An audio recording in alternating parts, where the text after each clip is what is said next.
Hello everyone and welcome back to the Chibi YouTube channel. So today I have something a little bit different planned and I hope you guys enjoy it.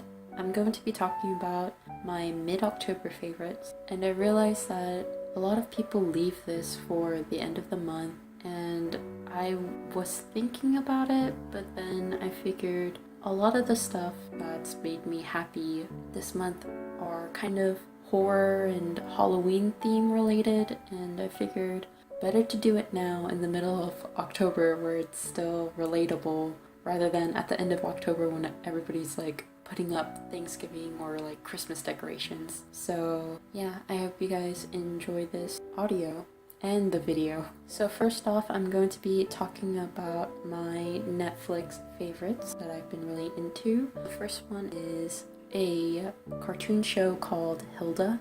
It's really cute, you guys. I mean, I think it's not spooky, but there's no other word to really define it. It's like cute and kind of sorta, but not really spooky. If you liked Adventure Time, I highly recommend Hilda. It'll just warm your heart right up, and the storyline's pretty good in my opinion. This little girl's daily life, and she runs into things like trolls and little pixies and elves, and it's really fun. Another cartoon show that I've been watching that isn't Halloween related, I'm just watching it because I didn't know Netflix had this show, but then my sister told me. It's called We Bare Bears. It's so darn cute. I love the show. It's been really keeping me happy in the mornings right before I go to school. I'll like play a episode in the background, and it's one of the shows that are kind of stupid funny. So it's helped me kind of keep a relaxed and kind of don't take life too seriously sort of aspect for this month. So give it a shot if you're into stupid cartoon shows. So a movie I've recently watched on Netflix is called The Red Dragon. Warning, if you are under the age of 18 or you're not into serial killers or like murder or anything like that, don't watch this movie. It's about Hannibal Lecter, and if you don't know who Hannibal Lecter is, he's this fictional character that is a cannibal, which is why his first name is Hannibal. It's like very close. Anyway, The Red Dragon is the story before The Silence of the Lambs, and I thoroughly enjoyed that movie. I didn't even know that they had made it. I just discovered it on Netflix randomly, and I had so much fun watching it. So yeah, definitely go check it out if you like Silence of the Lambs. If not, then it's perfectly fine. We can still be friends. But a little bit about The Red Dragon is that not only is it the story before The Silence of the Lambs, as I mentioned earlier, but it's about how Hannibal helps, I forget the detective's name, but he helps his detective find another serial killer, and it's one of those relationships where Hannibal is kind of helping, but he's really not. It's a love-hate relationship. I think is easier to put it as that. I would go into more detail, but I'm afraid that I will spoil a lot of things by mistake or go into too much explicit detail. So if you're interested, watch the trailer. If you're not interested in this type of story, then avoid it like the plague is my suggestion. So on Instagram, I discovered these two Instagrammers recently, and their account is so nice. Oh my goodness. One of them is I believe she's a student still. I think she's getting her doctorate. Anyway, her Instagram ID is called Worm Healer, and Instagram page is just warm tones and coffee and blankets and then books. So many old books, new books, pretty books. I love it. I love seeing themes like that where it's like somebody's bed and then a book in the corner, and like, I don't know.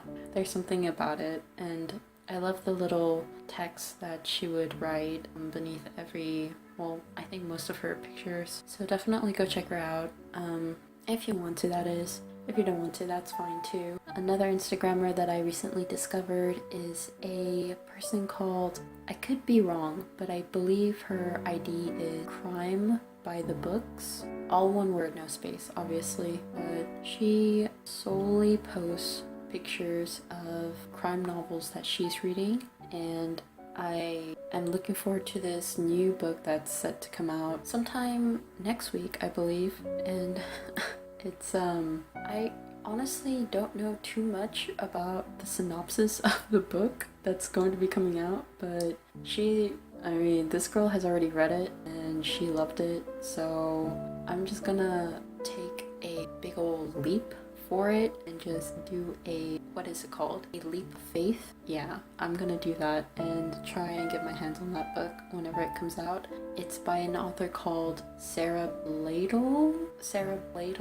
I believe she's a Danish author. Let me verify real quick, just in case. Yeah, Sarah Bladel. She's a Danish author and she writes crime fiction novels. And I'm looking forward to reading her book that's going to be coming out next week, because I don't know about you guys, but a girl needs to get more exposed to crime novels. And if you have any suggestions for crime books or like serial killer or like murder, just comment down below, let me know, or like any shows that you recommend or movies, because I am in love with like crime and anything to do with it. I find it extremely interesting, so yeah, let me know. So in theme of all this crime related stuff, the books that I am in the middle of reading have to do with crime too, obviously. The first book is called Mindhunters by John Douglas and Mark Alshaker. I'm not quite sure how to pronounce people's last names, so please bear with me.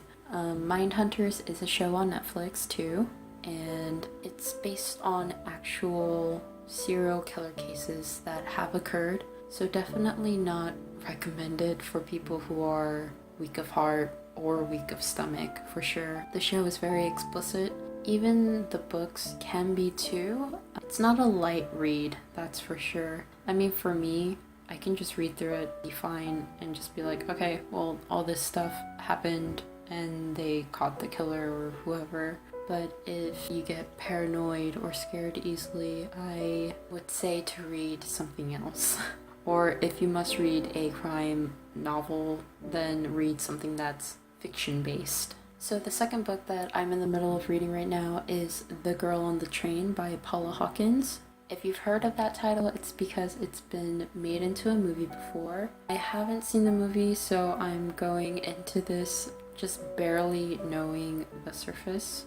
Oh yeah, total mistake on my part. I should actually tell you guys what Mindhunter is about, aside from just actual cases. So it's about this man named John Douglas, and the book is about how he came into creating a serial crime unit in the FBI. He does profiling, and him and his team actually came up with the term serial killers, and it's really fascinating read, very informative and just interesting. And he kind of tells you a little bit of the process of how he profiles these killers with minimal information. Like it could be like a murder would happen, and then based on the facts he would roughly gauge like the age range of the murderer, what habits they might have, what behavioral traits they would have, sometimes even speculations of their physical appearance, such as that. It's very intriguing. And now onto The Girl on the Train. So all I know is girl is on the train, obviously by the title, and she goes by this house and she sees this woman every single day on her ride on the train. And then one day she sees something that surprises her. I won't tell y'all if you're interested in watching the movie or reading the book, so I'll just leave it at that. I mean, that's literally what the summary says and of itself. It's pretty much verbatim. And then she sees something shocking. It's only a minute until the train moves on, but it's enough. Now everything's changed. There's more to the synopsis than that, obviously, but that's literally all I should be giving y'all anyway. And truth be told, I read the first chapter of The Girl on the Train and recorded myself reading it and was planning on posting it as a voiceover for one of the Inktober videos, but then I realized there are probably copyright laws against me just posting up an audio book reading of myself, so tragically I had to scrap that voiceover. But would you guys be interested in a kind of sort of review of The Girl on the Train? Let me know. I mean, I kind of have a little bit to say about what's been going on. It's mainly about the character. It's not so much the book itself. Well, not yet anyway. Are you guys reading any books that are October themed or enjoying any books? Are you guys readers? I don't know if my viewers are readers or what they like in general besides art, because obviously I'm an art channel, so I'm thinking that you guys are following me for my art. Anyway, so one of the last things that I'll mention, I should have probably included this after the whole Netflix show speaking thing. I like to watch gameplays whenever I get really stressed or I just don't know what to watch and I don't feel like watching a show. I know that there's a little bit of a negative stigma for people who watch gameplays and such, but I hope you guys aren't one of them. And if you are, it's fine. It's whatever. A gameplay that I watched recently was by Markiplier, and it was him playing Until Dawn. That was really entertaining to watch. I mean, if you've never heard of Until Dawn, I highly recommend you check it out. It's a game where the gamer's decision dictates the ending of the game, and there are multiple endings that can occur in this game. So just because you got one ending, if you made different choices, it would have led to a different ending, like if that makes any sense. So yeah, if that sounds interesting to you, check it out. Oh yeah, it's definitely a horror game though, and if you're easily spooked, yeah, don't watch it. Don't watch it. I think it's fun. It keeps me entertained, so yeah, I love it. And another one, and I had recently finished watching that playthrough, and I'm in the middle of watching a gameplay of Heavy Rain by this person called Full Playthroughs on YouTube, and I'm just watching theirs because they play the game without any commentary, and I can appreciate commentary here and there during gameplays, but sometimes it can kind of get on my nerves a little bit, so I really like that. And also their whole gameplay is in one video. I really enjoy that too.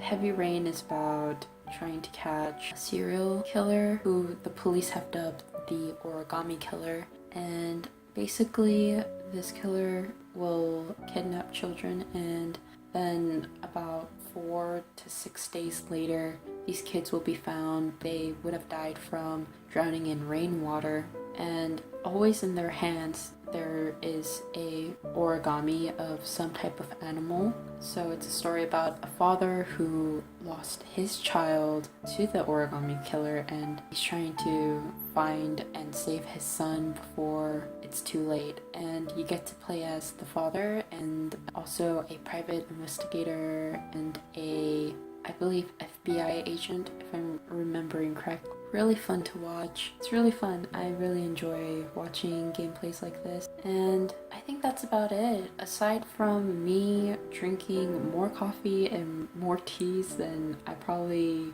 ever have this month thus far, there's really no more mid-October favorites.